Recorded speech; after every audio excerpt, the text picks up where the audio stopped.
If you are using SAS to produce listing and reports for others, you will want to make the output more readable and attractive. SAS formats and labels help you to do that. They also help you to remember what each variable represents. Let's face it, you're working with all kinds of numbers and variables, but not every audience will understand the numbers easily. A meaningful label or format of a variable can help you and your audience understand the data better. In this section, we are going to cover label of the variables and the format of values. Just to be clear, variable label and the value format do different jobs to help improve data readability. The labels on this slide refer to both variable label and value format. In most SAS articles, label and format are exchangeable names, especially when they refer to the values of a variable. SAS formats and labels help you to produce listing and reports more readable and attractive. Look at this example. If you left the score 1, 2, 3 without labels, it is barely for audience to understand what these variables are supposed to mean. Score 1 actually refers to our RFM score of customers, recency, frequency, and monetary score. Basically, it is a value score of your customers. Labels are created with a label statement. Following the keyword label, you enter a variable name, followed by an equal sign, followed by your label, placed in single or double quotes. Labels can be up to 256 characters long. You may continue with variable names and labels for as many variables as you want. Many SAS procedures use variable labels to improve readability. You can create labels either in a data or proc step.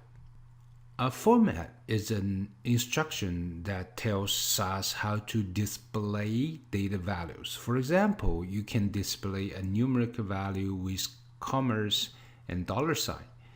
There are many existing SAS formats that you can use, and they all use the same form as shown here. As you may remember, we introduced the in format a little bit before. In format and format are similar.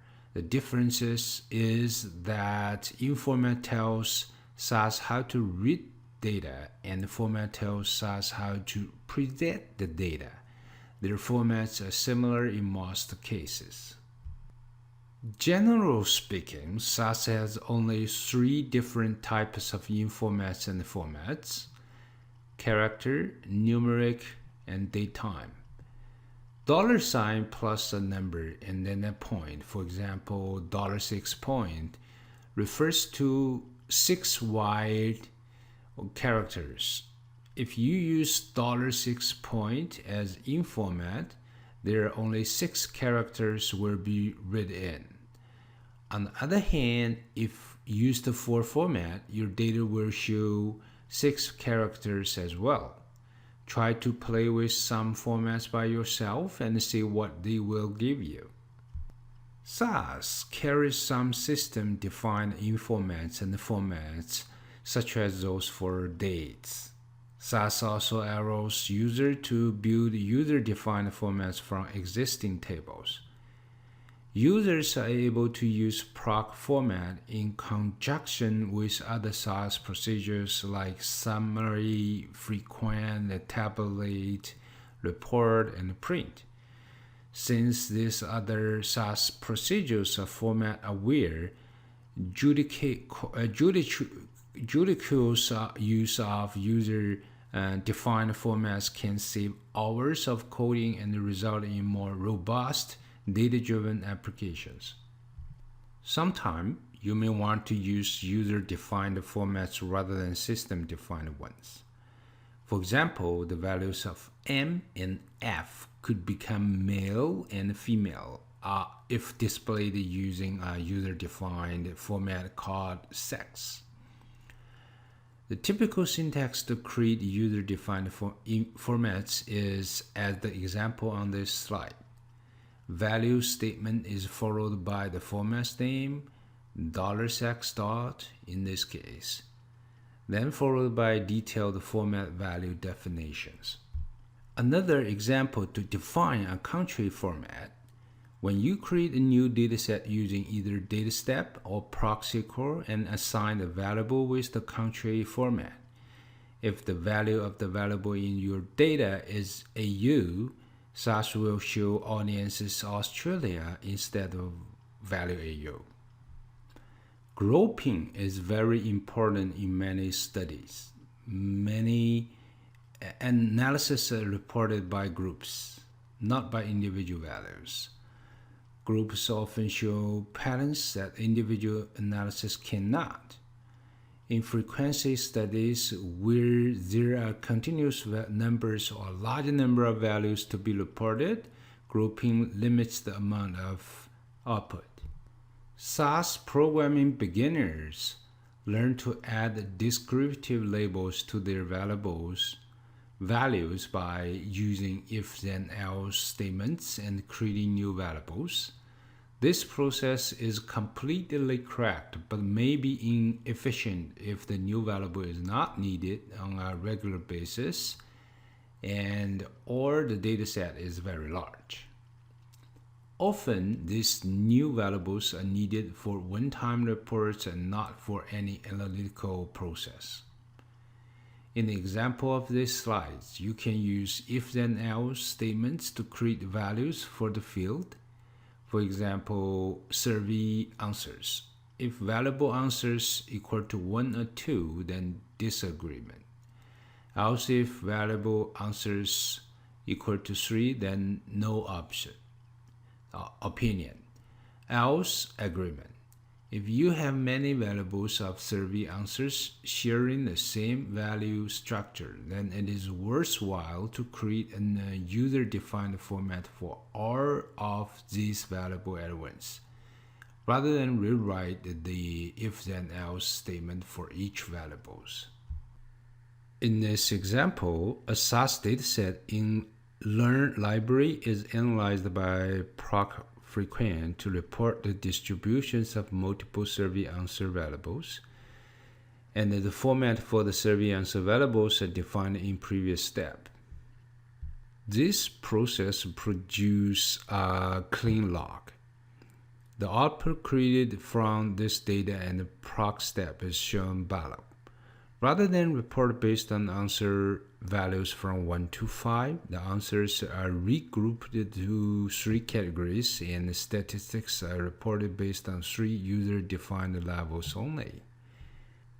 Just as with datasets, you have the option of saving your formats permanently. Formats are not stored in datasets but rather in catalogs. By defining the library where the catalog is located and using the library equals statement, the formats can be stored permanently. Later on, if you want to use the stored format, you can find the permanent library and call to use the format.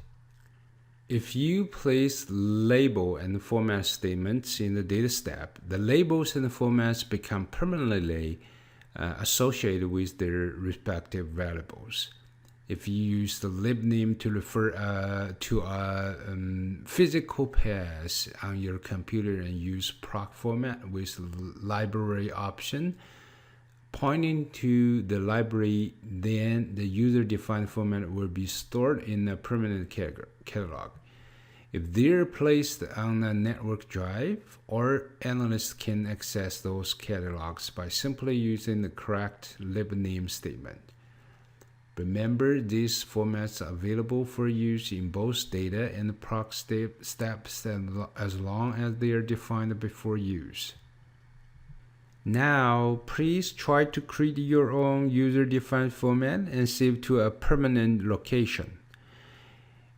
In assignment, you're also challenged to try a nice skill that helps you to change the values from original dataset to the values you defined for formats. Format is the biggest thing in data analysis. SAS does provide the formats and help you read in the data and present the output as well, especially when you're going to import data from external sources. Format will be the first thing you need to worry. Without a correct in format being defined for the data, you will see a lot of dirty things happening. It is even worse when you're dealing with a huge amount of data. Usually, it is not easy for you to find out the quality problem at the first glance.